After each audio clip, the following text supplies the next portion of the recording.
Během našich cest se snažíme velkým městům spíš vyhýbat a jakmile to jde, prcháme do přírody. Ale těm největším metropolím se člověk stejně nevyhne. První z nich je Hanoj. Sem jsme přiletěli a odsud zase odlétáme dál. První návštěva je jen na pár hodin. Prokličkujeme mezi motorkami, vyměníme peníze, dáme si michelinské banh mi, ochutnáme vyhlášené vietnamské kafe a mizíme na sever.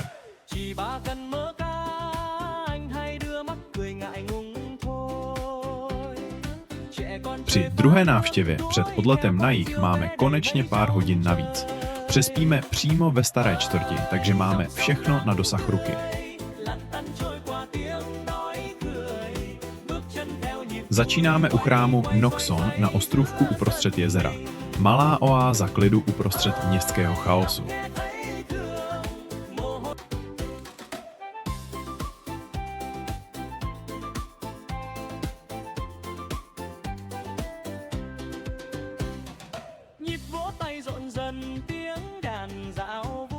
Pak se noříme do spletitých uliček staré čtvrti, kde má každá ulice své řemeslo.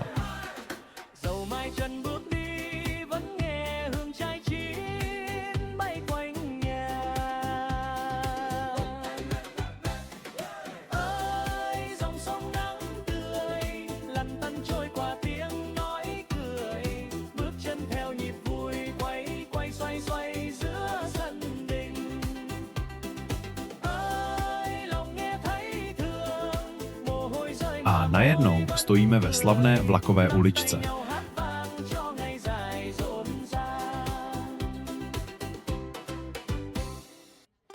Měli jsme štěstí, za pár minut projížděl vlak.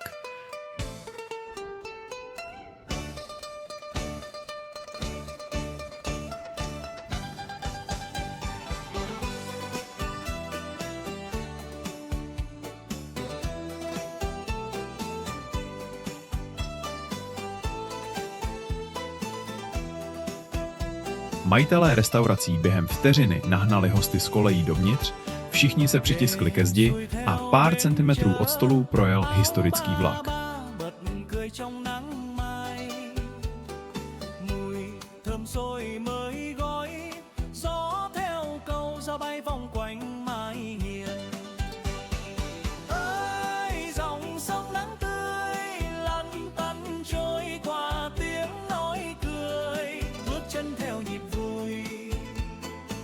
Zážitek, který by v Evropě neprošel ani přes první bezpečnostní kontrolu.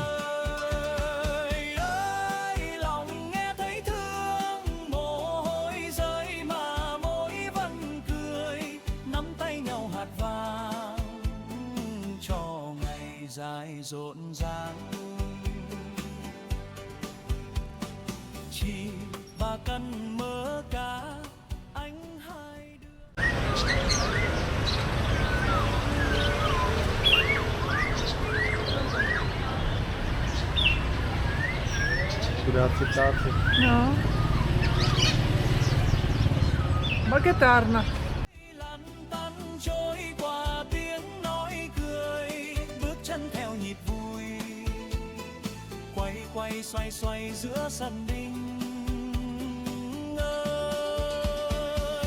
A pak přichází povinnost každého návštěvníka Hanoje.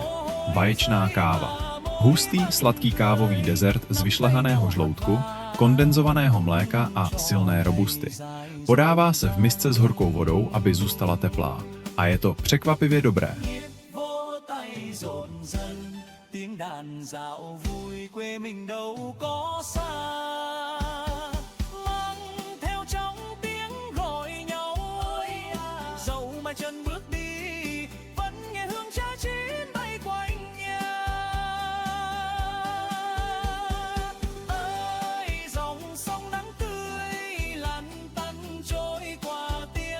Hned naproti kavárně nakoukneme do malé pagody a o pár kroků dál míjíme katedrálu svatého Josefa.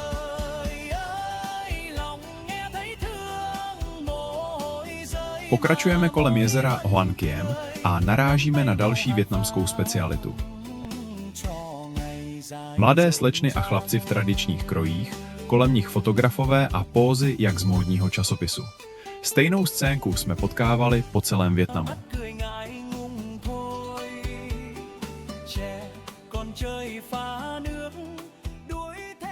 Jo, pořádky se chystají.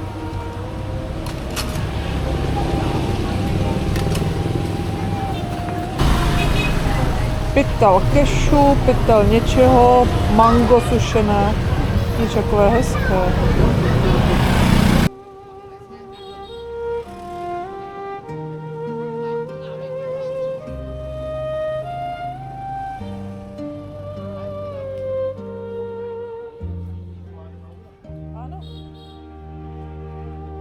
S nastupujícím večerem se proplétáme úzkými uličkami mezi motorkami.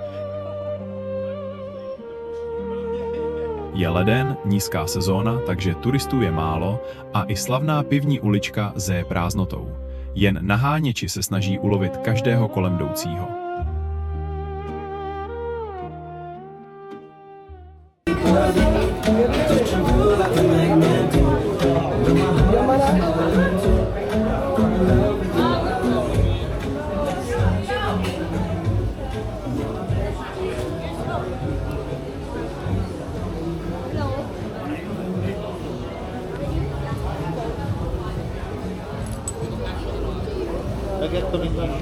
Dobře. Ráno nás čeká let na ostrov Phu Quoc, takže se vracíme na ubytování.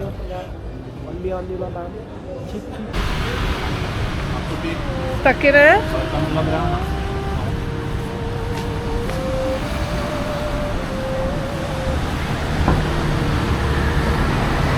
Jo, tady 44. Až dál, další díra. Táto díra, jo. To už je ta správná díra. A bydlení ve Vietnamu, to je kapitola sama pro sebe. Domy jsou jako mraveniště. No ne, Vietnam to bydlení, tady není žádné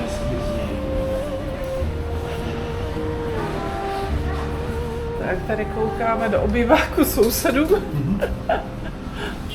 Úzké, dlouhé chodbičky vedou skrz dům do zadního traktu, byty ve vnitrobloku jsou bez oken, v lepším případě mají okno do schodiště. Najít správný vchod do toho labirintu je potně vyšší dívčí. A proto nejsou domácí telefinám tady? To já nevím. Možná to je. Tak natáčí. Tebe? Celou dobu. Celou dobu. A protáhnout se s batohem úzkým průchodem je skoro sportovní výkon. Ještě, že cestujeme na lehko.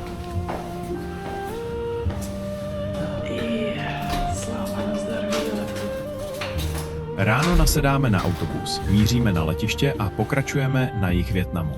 Krása. Krása, krása, krása. Jsme v deltě řeky Mekong a do města Chanto se přesouváme spacím autobusem.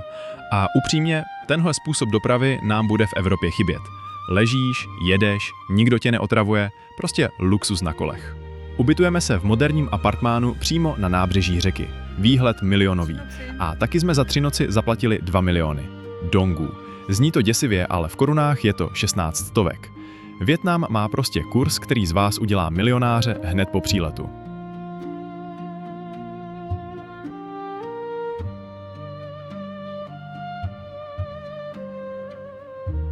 Chanto je srdcem delty Mekongu a domovem posledního tradičního plovoucího trhu.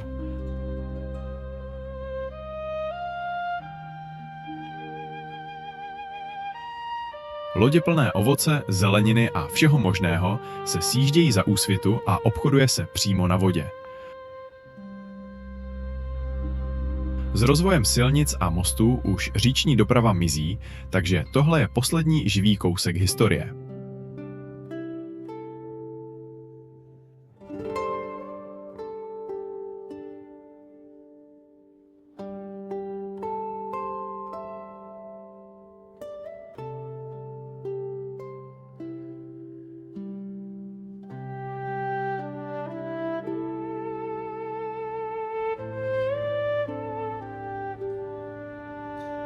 Na oběd se zastavíme v místní jídelně.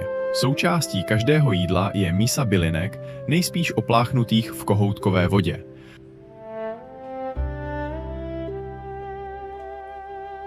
A když vidíme, jak se tady vyrábí led, který dostanete úplně do všeho, není divu, že zbytek dne trávíme v dosahu WC. Cestovatelské bingo splněno.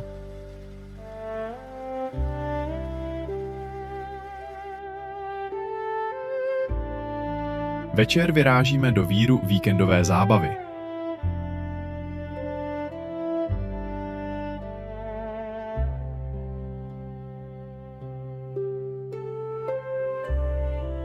Jakmile se setmí a teplota trochu klesne, celé nábřeží ožije. Barevné neony blikají, hudba hraje ze všech stran, světla svítí všemi barvami duhy. Čím víc barviček, tím víc Vietnam.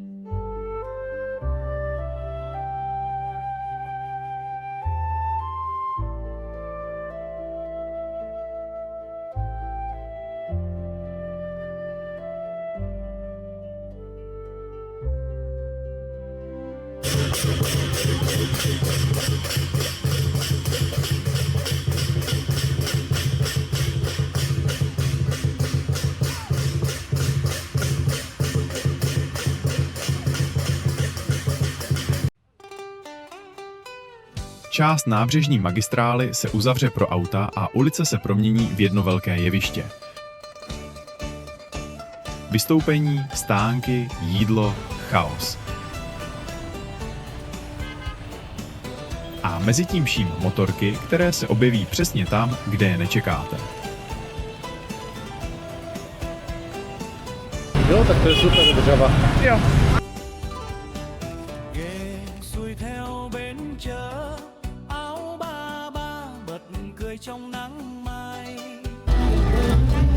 Musíš si to vzít sama, ať to nespadne. Ale je to teplé. Nebo to chvíli ponesu a potom. Dojdeme až k nočnímu trhu, který každý večer vyroste na místě rušné silnice.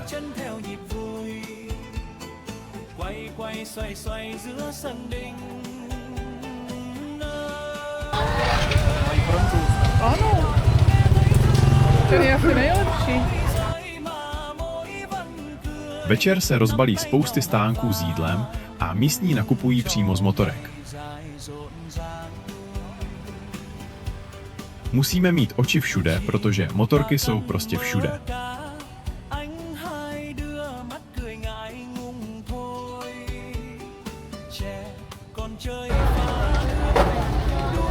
OK. Onion. Onion. Jo. Cibula.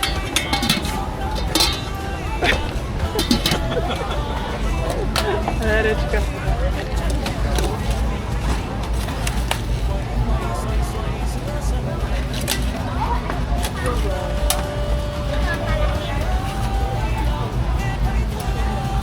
2 párátka jsme dostali, lžícu, omáčky, jo? Come on. Bye. Tady sednem? Asi jo. Asi jo. První večer ještě nemáme odvahu pokoušet žaludky, ale další den už sem tam něco ochutnáme. Naštěstí to dopadlo dobře.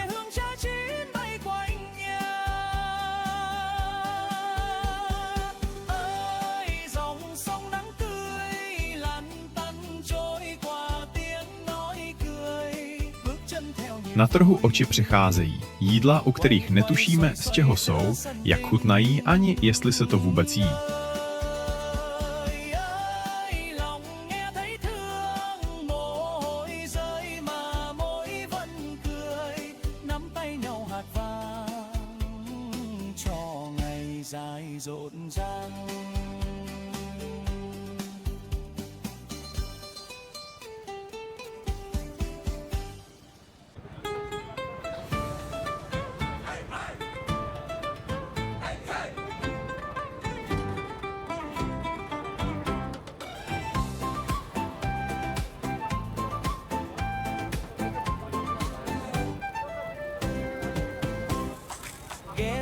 vào bến chờ áo ba ba bật cười trong nắng mai.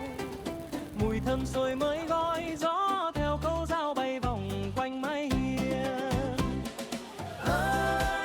Narazíme i na vietnamskou pizzu. Rýžový papír posypaný vším možným a opečený na ohni. A občas i na stánek, který díky rybímu odéru raději obcházíme obloukem. Kdyby se tu v tom horku prodávaly tvarůžky, prchali by zase místní.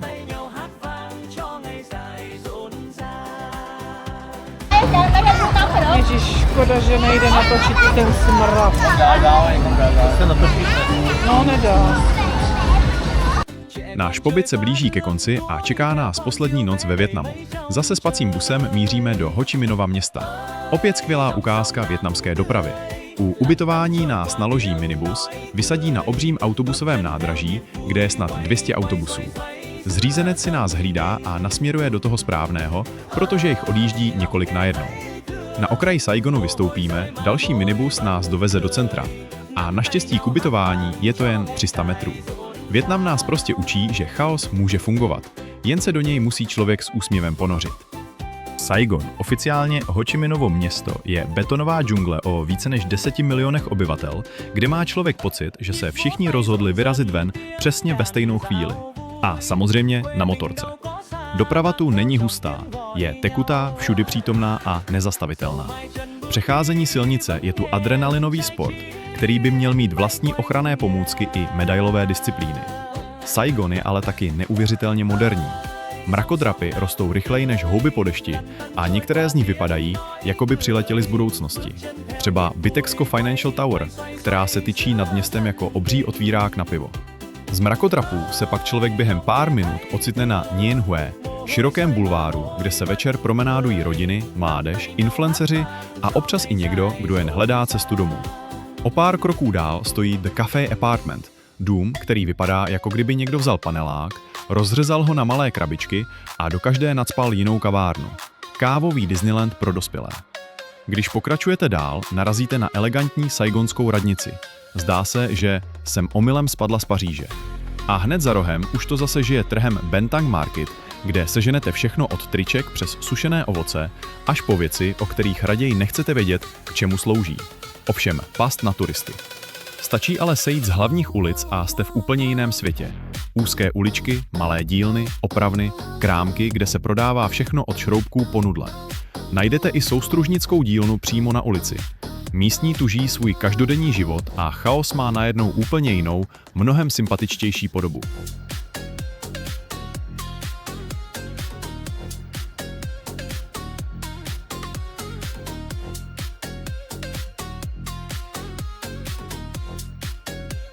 A pak přijde Bui Vien Walking Street, saigonská verze Las Vegas, jen s víc motorkami, víc decibely a víc neonů.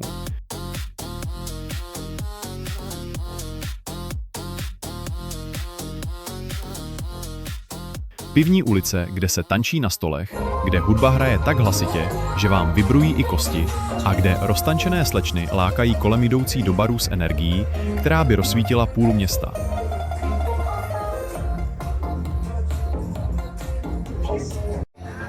Saigon je prostě koktejl moderny, tradice, chaosu a nekonečné energie.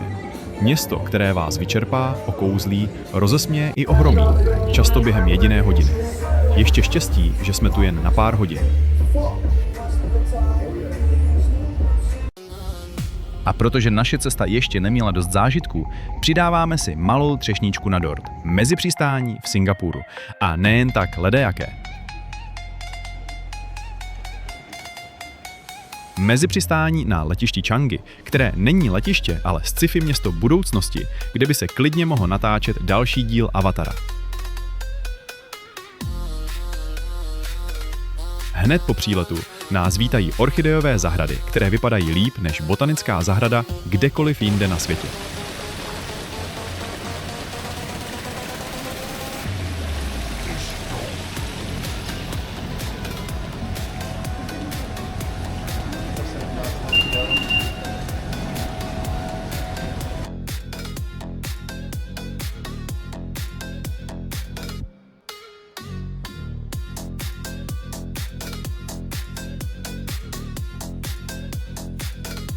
pár kroků dál malý prales přímo v hale.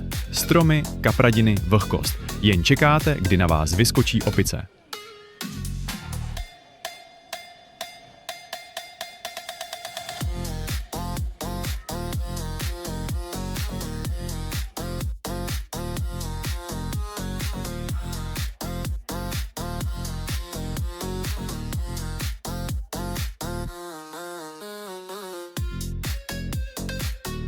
A pak přijde střecha.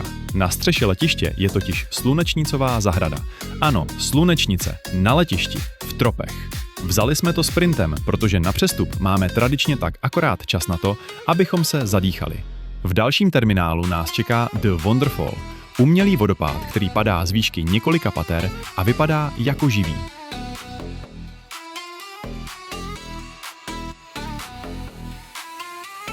A hned vedle česká stopa, létající kapky od Preciozy. Elegantní, hypnotické a hlavně člověk má radost, že i v tomhle futuristickém světě visí něco z domova.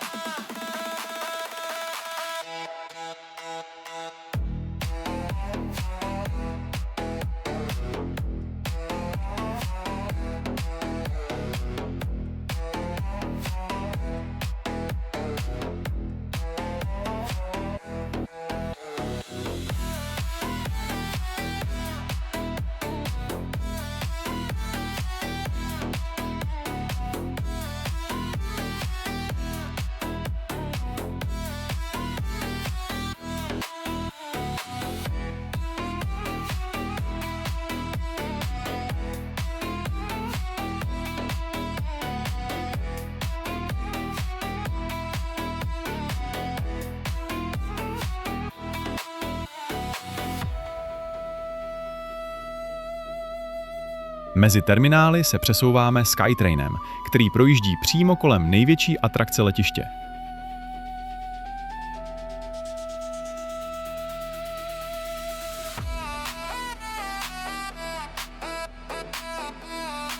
Rain Vortex. Tohle není vodopád, tohle je vodní superhrdina. Obří kužel vody padající z výšky 7 pater uprostřed nákupního centra.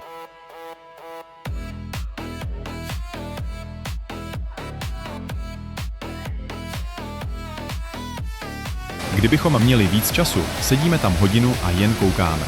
Ale my máme čas tak na 37 vteřin, takže koukneme, vydechneme, běžíme dál. A protože jsme blázni, chceme ještě na pár chvil do samotného Singapuru.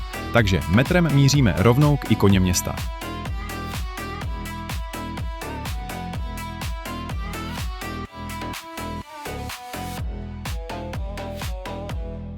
Marina Bay Sands. Ten hotel, co vypadá jako 3 mrakodrapy, na kterých někdo zaparkoval obří loď.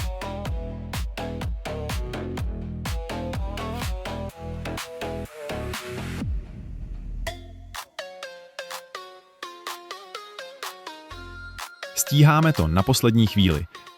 Světelnou show v Gardens by the Bay. Obří kovové stromy se rozzáří, hudba hraje, světla blikají a my stojíme pod tím vším a říkáme si, že tohle je asi nejhezčí mezipřistání v historii lidstva.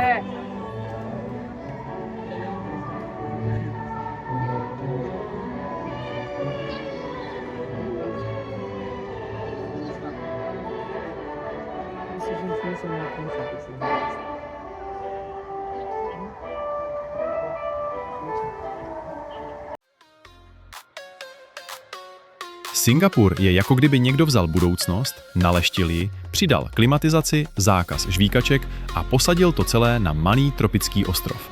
Město, kde je všechno čisté, uhlazené a dokonale zorganizované, až máte podezření, že někde v zákulisí běží armáda robotů s mopem. Mrakodrapy tu rostou rychleji než ceny bytů v Praze, metro jezdí přesně na vteřinu a i palmy vypadají, jako by měli osobního stylistu. A přesto, že je to jedno z nejdražších měst světa, člověk se tu cítí bezpečněji než doma v obýváku. Singapur je prostě luxusní laboratoř na téma, jak by mohl vypadat svět, kdyby všechno fungovalo.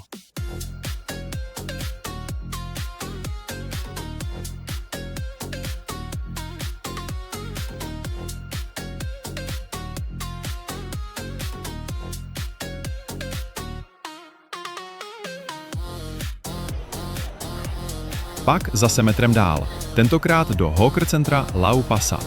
Ráj jídla. Vůně ze všech koutů Asie. Grilované sataj špízy, nudle, curry, mořské pody, věci, které nepoznáme a všechno chutná skvěle. Dáváme si vydatnou večeři, protože víme, že další jídlo bude asi až někde ve Vídni. A pak už jen sprint zpátky na letiště. Changi nás pohotí ještě jednou, naposledy proběhneme kolem orchidejí, pralesa a vodopádů a nasedáme do letadla a říkáme si, jestli tohle bylo jen mezipřistání, tak sem se musíme vrátit na pořádnou návštěvu. Po 3 týdnech opouštíme Vietnam a v hlavě nám víří tolik zážitků, že by to vystačilo na 3 další dovolené. Tahle země nám ukázala úplně všechno. Od chudých horských vesniček, kde běhaly malé děti s holými zadky a smály se od ucha k uchu, až po turistické megastavby, které vypadají, jako by je navrhoval architekt po 3 energy drincích. Projeli jsme místa, kde se zastavil čas, i místa, kde se budoucnost řítí rychlostí světla. Jednou jsme seděli na plastové židličce u silnice a jedli polévku za 20 korun. A o pár dní později jsme stáli pod mrakodrapy Saigonu, kde to bliká, hučí a žije 24 hodin denně. Viděli jsme hory, kde motorka sotva funěla do kopce, rýžová pole, která se táhnou až k obzoru, čajové plantáže, kde stromy pamatují víc než naše rodinné kroniky, i města, kde je tolik motorek, že člověk začne pochybovat o fyzikálních zákonech. Zažili jsme ticho pralesa, chaos plovoucích trhů, karaoke na lodích, které by mělo být zakázané ženevskou úmluvou, i noční ulice plné světel, vůní, hluku a života. A tak po 3 týdnech balíme kufry, žaludky i nervy. Vietnam přežil nás a my přežili Vietnam. A jestli nás něco naučil, tak to, že největší dobrodružství začíná přesně ve chvíli, kdy si myslíte, že máte plán.